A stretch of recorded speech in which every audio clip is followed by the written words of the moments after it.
కార్తీక పురాణం అధ్యాయం 29 పారాయణం తాడూరి కపిల. కేదారేశ్వర వ్రతము. జనక మహారాజా, కార్తీక వ్రతాలలో కేదారేశ్వర వ్రతం పుణ్యప్రదమైన వ్రతం, పరమేశ్వరుని అత్యంత ప్రీతిదాయకమైన వ్రతం. భోలాశంకరుడైన ఆ పరమేశ్వరుడు ఈ వ్రతం ద్వారా తన కరుణా కటాక్షాల వలన అపారమైన సిరి సంపదలను, సకల శుభాలను ప్రసాదిస్తాడు. స్వామిని ఆరాధించి మనస్సులో గల కోరికలను ఆయనకు నివేదిస్తే తప్పక నెరవేరుతాయి. మొదట పార్వతీదేవి ఈ వ్రతాన్ని ఆచరించడం వలననే శివుని శరీరంలో సగభాగాన్ని పొంది అర్ధనారీశ్వరి అయింది. ప్రమథగణాల కైవార నీరాజనాలను అందుకోగలిగింది. అది ఏ విధంగా అంటే, మహేశ్వరుడు పార్వతిని వివాహమాడి కైలాసానికి వచ్చాడు.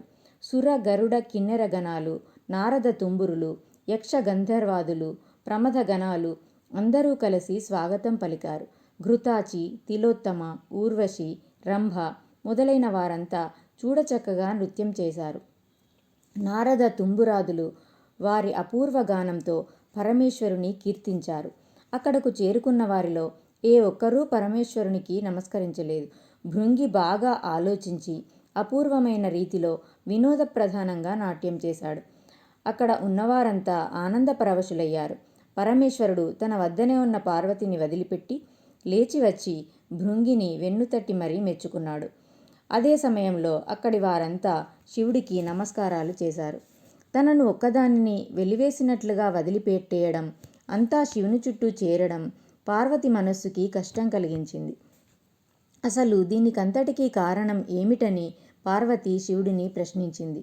దేవి, పరమార్థాన్ని ఆశించే భక్తులు నీ వలన ఏమీ ప్రయోజనం లేదని ఆ విధంగా చేశారు అని చెప్పాడు పరమేశ్వరుడు పార్వతికి. పరమేశ్వరుడికి ఇల్లాలినైనానని ఆలోచించకుండా తన అయోగ్యతను తెలియజేసి దుస్థితిని ఏ విధంగానైనా తొలగించుకోవాలని అనుకున్నది పార్వతి. అడవులకు వెళ్ళి తపస్సు ప్రారంభించింది. కొంతకాలం గడిచినాక సిద్ధుడి రూపంలో శివుడు ఆ వైపుగా వచ్చాడు. కోరిక పట్ల వ్యామోహంతో ఏకాగ్రతను సాధించలేకుండా నువ్వు ఎంతకాలం తపస్సు చేసినా ఏమీ ప్రయోజనం పొందలేవు. ఇది కార్తీక మాసం. భోలాశంకరుడైన ఈశ్వరుడు కేదారేశ్వరుడన్న పేరుతో భక్తులను ఉద్ధరిస్తాడు.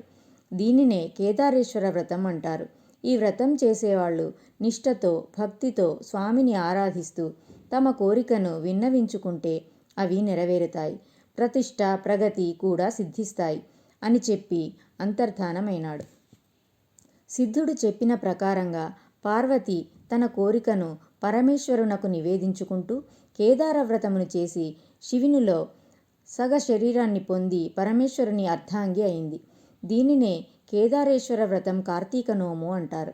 ఈ కార్తీక మాసం 4 సోమవారాల్లో 3వ సోమవారం కార్తీక పూర్ణిమ ప్రసిద్ధమైనవి, సిద్ధిప్రదాయకమైనవి. మహారాజా, ఈ వ్రతం ఆచరించి సంపన్నమైన ఒక కుటుంబ కథను చెబుతాను విను. పూర్వకాలంలో వారణాసిలో ఒక నిరుపేద వర్తకుడు ఉండేవాడు. అతనికి 2 కుమార్తెలు, 1 కుమారుడు. కుమారుడు చిన్నవాడు. పెద్ద కుమార్తె భగీరథి, చిన్న కుమార్తె భాగ్యవతి. కుమారుడు భగీరథుడు. ఆ వైశ్య దంపతులు తమ సంతానంతో ప్రొద్దు గడపడమే దుర్భరంగా బ్రతుకుతుండేవారు. ఆడపిల్లలిద్దరూ అడవికి వెళ్ళి కట్టెలు ఏరుకుని వచ్చి వాటిని గ్రామంలో అమ్మి ధనం తీసుకొని వచ్చేవాళ్ళు. ఆ కుటుంబం ఆ ధనంతోనే జీవితం సాగిస్తుండేది. భగీరథి, భాగ్యవతులు కట్టెలు ఏరుకోవడానికి అడవికి వెళ్ళి వస్తూ దారిలో ఒక మర్రి చెట్టు నీడలో జరుగుతున్న కేదారేశ్వర వ్రతాన్ని చూశారు. వ్రత విధానాన్ని అడిగి తెలుసుకున్నారు. భక్తి ప్రధానమని చెప్పగా విన్నారు. అక్కడే ఒక చెట్టు కింద కూర్చుని పూజ చేసి ఇంటికి తిరిగి వచ్చారు. ఆ రోజున వారి కట్టెలకు ధనం ఎక్కువ వచ్చింది. అదంతా కేదారేశ్వరుని కరుణా కటాక్షమే అని గ్రహించారు ఆ ఆడపిల్లలు. తల్లిదండ్రులకు ఆ విషయం చెప్పారు. కేదారేశ్వర వ్రతం ఇంట్లో చేసుకుందామని తల్లిదండ్రులను అడిగారు. బిడ్డలారా, పూజా ద్రవ్యాలకు, ధూపదీపాలకు, నైవేద్యాలకు ఖర్చు చేయడానికి తగినంత సొమ్ము మనకు లేదు గదా. ఆ దేవదేవుడి కరుణ కలిగినప్పుడు తప్పకుండా చేసుకుందాం అన్నారు. అలా కాదు, భక్తి మాత్రమే ప్రధానం అన్నారు. ఆ దేవుడు మనకు అనుగ్రహించిన విధంగానే చేసుకుంటాం అన్నారు అక్కా చెల్లెళ్ళు. తల్లిదండ్రులు అంగీకరించారు. ఆ రోజున ఉదయమే గంగానదికి వెళ్ళి తలస్నానం చేశారు. పచ్చి మంచినీళ్లు కూడా తీసుకోకుండా ఉపవాసం ఉన్నారు. కేదారేశ్వరునికి నమస్కరించుకున్నారు. అడవికి పుల్లలు ఏరుకోవడానికి వెళ్లారు. వస్తూ దారిలో మర్రి చెట్టు ఆకులు, మర్రి పళ్ళు, మర్రి ఊడలు కోసి తెచ్చుకున్నారు.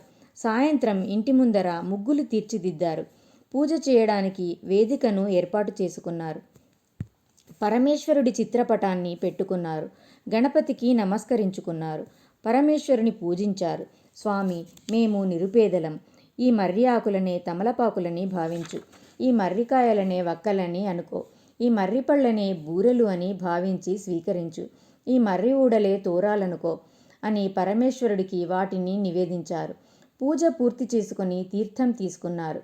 చంద్రోదయాన్ని చూసి చల్లగా చూడు తండ్రి అని మొక్కుకున్నారు.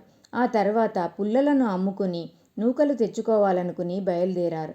తమ తట్టలోని పుల్లలు బంగారు పుల్లలై కనిపించడంతో అంతులేని ఆశ్చర్యానందాలను పొందారు. ఆ బంగారు పుడకల కారణంగా వాళ్ల స్థితిగతులు మారినాయి. పేరు ప్రతిష్టలు పెరిగాయి. నియమం తప్పకుండా కార్తీక నోములు నోచుకుంటున్నారు. కుమార్తెలిద్దరికీ యుక్త వయసు వచ్చింది. సౌందర్యవంతులైన కుమార్తెలో పెద్దమ్మాయిని తూర్పు దిక్కు నుండి ఒకరు, పడమర దిక్కు నుండి మరొకరు వచ్చి చిన్నమ్మాయిని తమ తమ కుమారులకు భార్యలుగా చేసుకుని తీసుకువెళ్లారు. భగీరథయ్య పెరిగి పెద్దవాడయ్యాడు. ఎప్పుడూ వచ్చినట్లే కార్తీక మాసం వచ్చింది. అప్పట్లో పేదతనం వలన కార్తీక నోములు అంతంత మాత్రంగా చేసుకున్నాము. ఇప్పుడు మన అంతస్తుకు తగిన విధంగా చేసుకుందాం అని తల్లిదండ్రులను ఒప్పించాడు. పట్టుతోరాలు పాతవన్నీ తీసేసి పెరట్లోని కాకరపాదు మీదికి విసిరేశాడు. బంగారు తోరాలు చేయించి ఎంతో ఆడంబరంగా ఘనంగా నోచుకున్నాడు. దర్పం బాగా ఉంది కానీ భక్తి లేకపోవడంతో కేదారేశ్వరుని అనుగ్రహం తప్పింది. సిరి సంపదలు తరిగిపోయాయి. పేదరికంతో మళ్లీ బ్రతుకు దుర్భరమైంది. తిండి గడవడం కూడా కష్టమైపోయింది. పెరట్లోని కాకరపాదు విరగ కాసింది. తల్లి కాయలు కోసి కొడుకు చేతికి ఇచ్చి, షావుకారుకిచ్చి నూకలు ఏమైనా తీసుకురా అన్నది. గంజి కాచుకొని తాగుదాము అని చెప్పి పంపించింది. వాటిని తీసుకెళ్లి భగీరథయ్య శెట్టి అంగడికి వెళ్ళి, అయ్యా, ఈ కాకరకాయలు తీసుకుని చారెడు నూకలు ఇప్పించండి అని పరిపరి విధాలుగా బ్రతిమలాడాడు. ఈ చేదుకాయలు దేనికి అంటూ కసురుకొని కొన్ని నూకలిచ్చి పంపించాడు శెట్టి. శెట్టి ఆ కాయలను ఇంటికి తీసుకుని వెళ్ళి భార్యకిచ్చి పులుసు పెట్టమన్నాడు. ఆమె కాకరకాయను కోయగానే వాటిలో నుండి నవరత్నాలు రాలిపడినాయి. ఈ ఆశ్చర్యానికి శెట్టి మురిసిపోయాడు. ఆ మరునాడు మళ్లీ భగీరథయ్య కాకరకాయలను పట్టుకొని నూకలకి వచ్చాడు. అప్పుడు శెట్టి, అబ్బాయి, నిన్న నువ్విచ్చిన కాకరకాయలు చాలా బాగున్నాయి. నీకు ఎక్కడివి అని అడిగాడు. మా పెరటిలోని చెట్టుకు కాసినాయి అని చెప్పాడు. ఆ కాకరకాయలను రోజూ నాకే తెచ్చిపెట్టు అన్నాడు శెట్టి. బియ్యం కొలిచి ఇచ్చాడు. కుర్రవాడు చాలా ఆనందించాడు. ఆ ప్రకారంగా చెట్టునున్న కాకరకాయలన్నింటినీ ఆ శెట్టికే అమ్మాడు. పాదుకు ఉన్న కాకరకాయలన్నీ అయిపోయినాయి. మళ్లీ కథ మామూలే. ఆకలి బాధ వాళ్ళని కష్టపెడుతోంది. వాళ్ళకి ఏమి చేయాలో పాలుపోవడం లేదు. తల్లి బాగా ఆలోచించింది. కుమారుడిని పెద్దమ్మాయి ఇంటికి పంపించింది. తమ పరిస్థితులను వివరంగా చెప్పి ఏమైనా సాయం అడిగి తీసుకురమ్మని చెప్పింది. భగీరథయ్య కాలినడకతో బయలుదేరాడు. పెద్దక్క ఇంటికి చేరుకున్నాడు.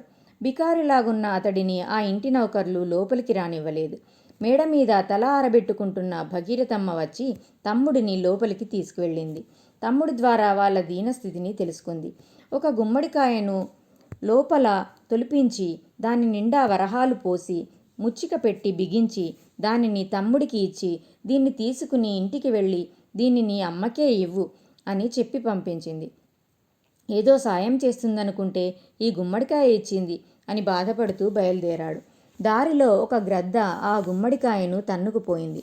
దీనిని అమ్ముకొని ఒక పూటన్నా గడుపుకోవచ్చునని అనుకుంటే గ్రద్ద కాస్త దాన్ని తన్నుకుపోయింది అని బాధపడి ముందుకు వెళ్ళలేక చిన్నక్కగారింటికి వెళ్ళాడు.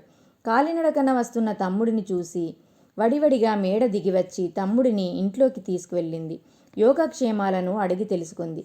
భగీరథుడు పెద్దక్క ఇంటికి వెళ్ళడం, ఆమె గుమ్మడికాయ ఇవ్వడం, దానినే సరిపెట్టుకుందామని వెళ్తుంటే గ్రద్ద దాన్ని కూడా తన్నుకుపోవడం మొదలైన వాటిని వివరంగా చెప్పాడు.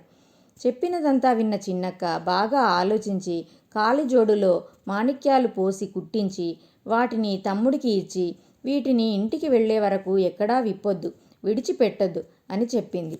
ఈయక్క కూడా పెద్దక్కలాగానే ఉత్త చేతులతో పంపుతోంది అనుకుని బాధపడ్డాడు. అక్కగారిచ్చిన చద్దిమూటను దారి మధ్యలో చెరువు దగ్గర ఆగి చెప్పులు ఇప్పవద్దనడంతో కాళ్ళు కడుక్కోవడానికి చెప్పులతోనే నీటిలోకి దిగాడు. ఆ ఊబిలో చెప్పులు కూరుకుపోయినాయి. ఎంత వెతికినా దొరకలేదు. జరిగిన దానికి మిక్కిలి కుమిలిపోయాడు. భగీరథయ్య తిరిగి పెద్దక్క ఇంటికి వెళ్ళాడు. ఏమిటి తమ్ముడు, నేను ఇచ్చిన గుమ్మడికాయ అమ్మకి ఇచ్చావా అని అడిగింది. ఇచ్చాను, అమ్మ చాలా బాగా వండింది అన్నాడు. నన్ను బుకాయించకు, అసలు గుమ్మడికాయ ఏం చేశావు అంటూ నిలదీసింది. జరిగిందంతా చెప్పాడు. ఎందుకు వీళ్ళకి ఈ దుస్థితి అని దుఃఖించింది. కార్తీక మాసం వచ్చింది. కార్తీక నోము సన్నాహం చేసుకుంటూ తమ్ముడిని కార్తీక నోములు ప్రతి ఏటా చేస్తున్నారా అని అడిగింది. స్వామివారి నోము చాలా గొప్పగా బంగారు తోరాలతో, వెండి తమలపాకులతో, ముత్యాల సున్నంతో ఓహో చాలా వైభవంగా చేశాం అన్నాడు. తర్వాత ఏమైంది అని ప్రశ్నించింది. అక్కకి తమ్ముడు జరిగిందంతా చెప్పాడు. కేదారేశ్వరుని దయను కోల్పోయినందువలననే వీళ్ళకి ఈ దుస్థితి కలిగింది అని గ్రహించింది. తమ్ముడి చేత కార్తీక పూజలు చేయించి తమ్ముడికి కొంత డబ్బు ఇచ్చి పంపించింది. తమ్ముడు ఆడంబరాలకు పోయి స్వామి కరుణకు దూరమయ్యారు. కుటుంబ సంప్రదాయానుసారం ఈ వ్రతం చేయాలి. అమ్మకు చెప్పి నోములు చేయమని హెచ్చరించింది.